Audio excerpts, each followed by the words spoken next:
Elon Musk just bought Twitter. 1 second. Sorry, the microphone's down here for some reason. Let me just bring that up. Much better. Elon Musk just bought Twitter for $44 billion.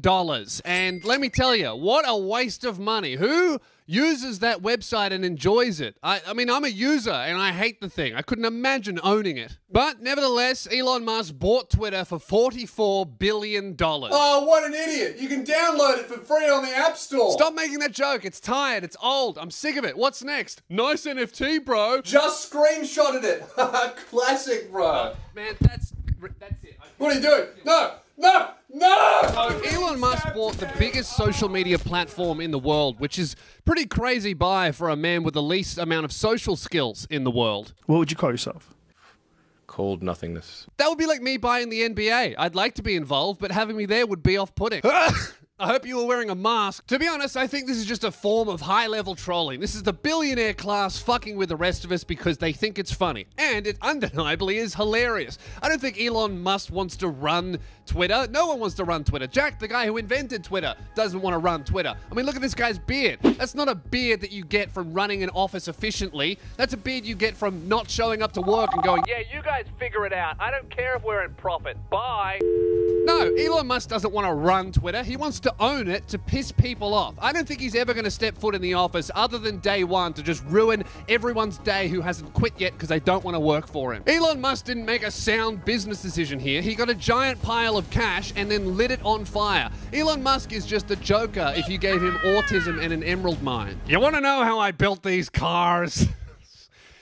With the blood of African children. He lacks the social confidence to commit petty crimes, and he doesn't need any money, so he won't rob a bank. Instead, he'll just buy the least profitable and by far the worst social media platform just to piss off the people who use it and work for it. I know I'm telling a lot of jokes here, but honestly, I respect it. This is exactly the type of shit I would do if I had unlimited money. What I would do if I had just untold billions of dollars sitting in a cave protected by a dragon on top of an emerald mine that employs child slaves is I would buy McDonald's. And I go, hey, you guys like Big Macs? Well, good news. I've turned McDonald's vegan. I don't even care if it's going to be profitable. I just wanted to piss you guys off. Enjoy your vegan burger, fatties. Me and Elon Musk, we have heaps in common. Other than the net worth and my ability to make eye contact, most of my business is based around things that won't make money, but we do anyway because it's kind of funny. I spent $3,500 on a camera to film a podcast that gets 3,000 views. That's less than $1 per viewer. You're welcome. Subscribe to Spearhead Sundays. It's on YouTube and Spotify and Apple Music and whatever Android app you peasants use. People who are calling this a bad business move are missing the point. Elon Musk has untold businesses that are useful to humanity, profitable, and have a big future ahead of them. Twitter is just the least profitable, worst social media company that is absolutely detrimental to society and mental health in general. This is just a fun move. You know, this is putting like everything on red for the night and seeing what happens. He's just doing this so he can roll into the office, look at everyone who hates him with a front fringe and go, surprise, you work for me now. Also, I'm introducing 2 new company-wide policies, no blue hair and no eye contact. Look at the floor, not me. Now, if we look at the history of this deal, at first, Elon Musk offered a bunch of money to buy only a small portion of Twitter, and they actually rejected his deal. So he went away, got in contact with the Illuminati, probably some oil barons, some sheiks. Maybe he docked everyone's pay at the emerald mine. Sorry, kids, no dinner for mum and dad for a month. And he came back and he just bought the entire platform, and now it's just owned by one guy, which is pretty crazy. To my knowledge, no other social media platforms are owned by one person, you know? Google is public, Facebook is public, even ByteDance, who owns TikTok, they have lots of people investing in it. So this is like the only social media platform that is, for the most part, owned by one guy, and he says that he isn't interested in making a profit, he just wants to own it and protect free speech. Now, if you are to believe him, that's great, but I'm sure there's some other nefarious motives behind this move. Like, I wouldn't be surprised that 2 weeks after the deal goes through, all of a sudden trending across the entire website would be like a hashtag that says, you know, hashtag turns out that cave rescuer was actually a pedo guy, you know? Maybe he's just gonna clear his name on several controversies. Fact check, kids in emerald mines don't actually need lunch breaks, they love to dig. But a few crazy things are going to happen after this purchase. Elon Musk has come out and said that he thinks Twitter needs less rules. Less rules? What do you mean less rules? I've watched a pregnant woman get on Twitter, and she was so pregnant that her was probably at that point a one-way street and the was going the wrong way.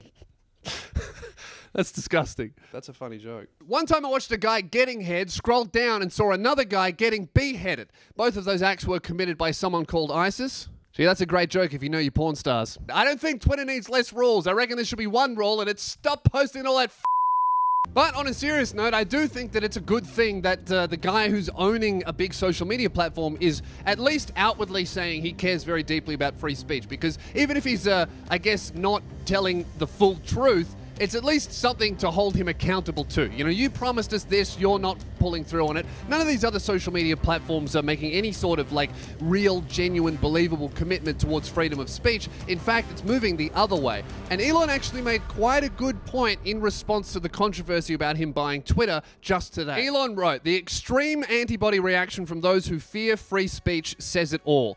By free speech, I simply mean that which matches the law. I'm against censorship that goes far beyond the law. If people want less free speech, they will ask the government to pass laws to that effect. Therefore, going beyond the law is contrary to the will of the people." Which I actually think is a great point, because all of these social media companies are taking action beyond the restrictions of freedom of speech, and it's not necessarily to protect people, it's more about appeasing advertisers. So if Elon wants to get this platform and isn't concerned about making money, isn't concerned about appeasing advertisers, maybe we will see one of the first kind of more free social media platforms, which Twitter already kind of was, but there definitely are more rules. For example, Donald Trump was banned, and it wasn't a ban enforced by the government. That was Twitter's decision to do so. I'm not so sure if we should be removing such an important political figure, even if they are bad. You know, I feel like having dictators on social media is at least a good thing, because then we can expose what's going on. You know, there are plenty of other worse leaders of nations that are on Twitter that are way worse than Donald Trump. But because of pressure from users and advertisers and perhaps even opposing political figures, he was removed from Twitter. But of course, the danger of just allowing free speech on any social media platform is, of course, just how horrible and mean and rude and hurtful that we can be. So this could be a great move or a great experiment to see if this kind of like no holds barred attempt at free speech on social media works. Does it make Twitter better? Does it make it worse? I'm almost leaning towards a lot worse for some people and a lot better for a lot of other people. And we'll see if which group is the better type of person you want to please. One thing that I absolutely love from Elon is he wants to make the algorithm open source. Now, what that means is he wants to show people exactly what the algorithm is.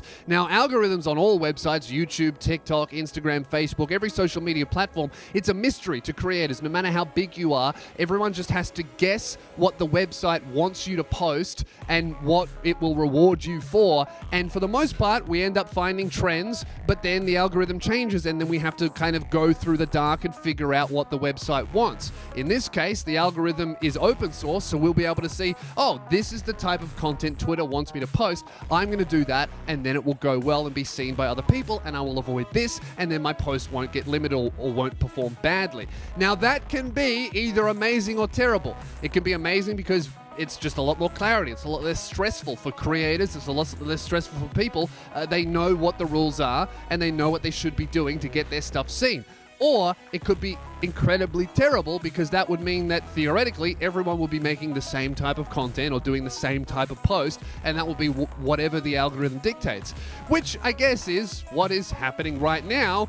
We're just all kind of guessing what it is and then running down that path until we think it changes. So I'm not too sure if that's a good thing or a bad thing. I'm leaning towards more of a good thing because, you know, more information being open and out there is just preferable to me. That's where I'm going to leave it. Like, subscribe, buy merch at loosespears.com, and check out the Spearhead Sundays podcast. It comes out every single Sunday, and it is an absolute slapper laugh every single week. Thank you very much. Subscribe, and I'll talk to you soon. Bye. Buy my shit, buy my shirts, buy my merch and no one gets hurt. Buy my shit, buy my shirts, buy my merch and no one gets hurt. Buy my shit, buy my shirts, buy my merch and no one gets hurt. Buy my shit, buy my shirts, buy my merch and no one gets hurt.